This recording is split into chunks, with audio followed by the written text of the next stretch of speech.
इस ज्ञानवर्धक चर्चा और विश्लेषण में बहुत बहुत स्वागत है।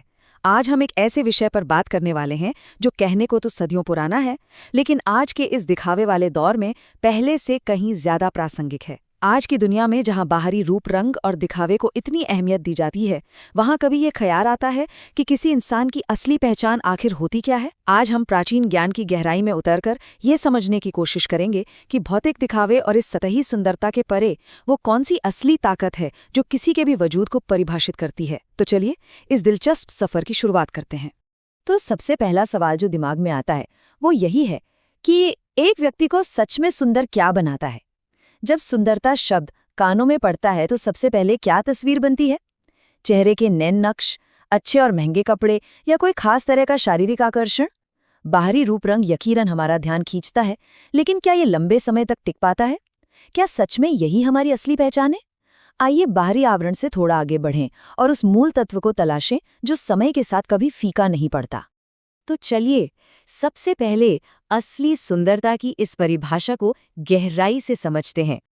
आचार्य चाणक्य का ये बहुत ही कमाल का श्लोक है। कोकिलानाम स्वरोरूपम स्त्रीणाम रूपम पतिव्रतम विद्यारूपम कुरूपाणाम क्षमारूपम तपस्विनाम। ये सिर्फ कोई साधारण पंक्ति नहीं है, बल्कि मानव स्वभाव का एक बेहद सटीक विश्लेषण है।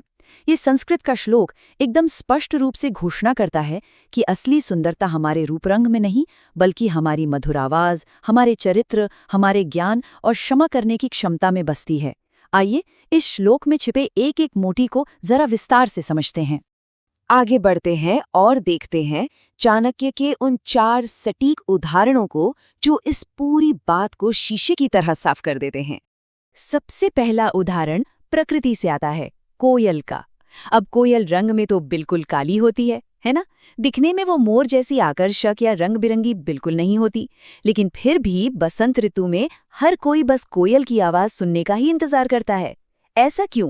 क्योंकि उसकी असली सुंदरता उसकी मधुर आवाज में ही है।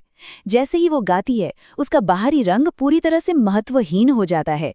उसकी मीठी आवाज ही उसकी वास्तविक पहचान बन जाती है। दूसरा उदाहरण यहाँ स्त्रियों के बारे में दिया गया है। ये बताया गया है कि स्त्रियों की असली सुंदरता उनके ऊंचे चरित्र और सद्गुणों में पाई जाती है। देखिए, शारीरिक सुंदरता तो समय के साथ ढल ही जानी है, लेकिन एक मजबूत, नैतिक और उच्च चरित्र हमेशा अमर रहता है। प्राचीन ग्रंथों में इस बात पर बहुत जोर दिया गया है कि जो सम्मान एक अच्छे चरित्र से मिलता है, वो किसी भी तरह के बाहरी दिखावे से कहीं अधिक मूल्यवान और स्थायी होता है। अब ये जो तीसरा पॉइंट है, ये बहुत ही दिलचस्प है। अगर कोई व्यक्ति शारीरिक रूप से बहुत आकर्षक नहीं है, जिसे समाज की भाषा में कुरूप या कम सुंदर कह दिया जाता है, तो उसकी असली सुंदरता क्या होगी?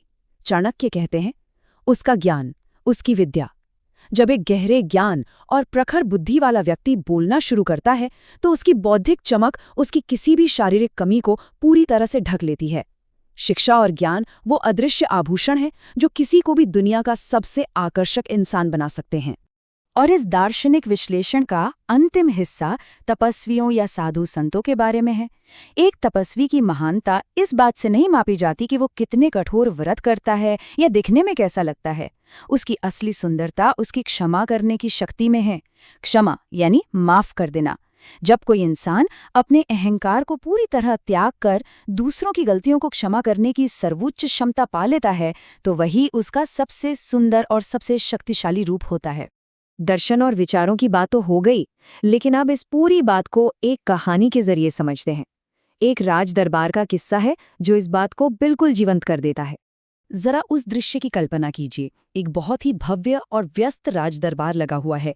राजा अपने सिंहासन पर विराजमान है और दरबारी अपने अपने स्थानों पर। तभी दरबार में 2 नए विद्वानों का आगमन होता है। ये दोनों ही दूर से ज्ञान की चर्चा के लिए आए हैं, लेकिन दोनों एक दूसरे से बिल्कुल अलग हैं, बहुत ही ज्यादा अलग। कैसा फर्क? एक स्पष्ट विरोधाभास देखने को मिलता है यहाँ। एक विद्वान दिखने में बेहद आकर्षक है, शानदार कदकाठी है और उसने बहुत ही महंगे, रेशमी और कीमती वस्त्र पहने हुए हैं। वहीं दूसरी तरफ जो दूसरे विद्वान हैं वो दिखने में बहुत ही साधारण हैं, उनके कपड़े भी मैले हैं और शारीरिक रूप से वो बिल्कुल भी आकर्षक नहीं हैं। अब दरबार में मौजूद हर व्यक्ति की नजरें बस इन्हीं दोनों पर टिकी हैं।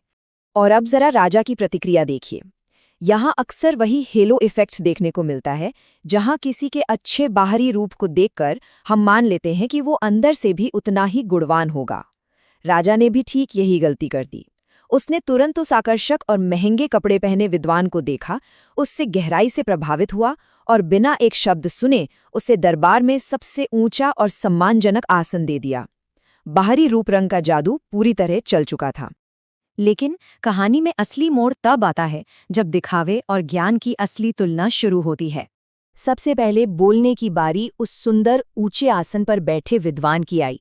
राजा और सभी दरबारी बहुत उम्मीद लगाकर सुन रहे थे, लेकिन जैसे ही उसने अपना मुंह खोला, उसका सारा का सारा बाहरी आकर्षण एक ही झटके में चकनाचूर हो गया। उसके शब्दों में ज्ञान नहीं था, बल्कि गहरा घमंड था। उसकी बातों से बिल्कुल साफ झलक रहा था कि उसमें अज्ञानता भरी है और विषयों की कोई गहरी समझ उसे है ही नहीं।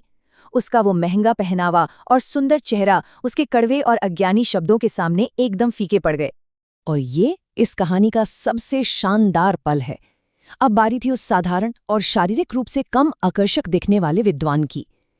जैसे ही उन्होंने बोलना शुरू किया, पूरे राज दरबार में सन्नाटा छा गया।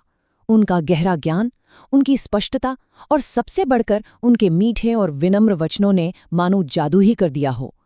जो व्यक्ति कुछ ही देर पहले तक दरबारियों के लिए उपहास का विषय बना हुआ था, उसी ने अपनी वाणी और अपनी विद्या से पूरे दरबार को पूरी तरह से मंत्रमुग्ध कर दिया। राजा, जो अब तक अपने जल्दबाजी वाले फैसले पर शर्मिंदा हो चुका था, उसे अब असलियत का भान हुआ।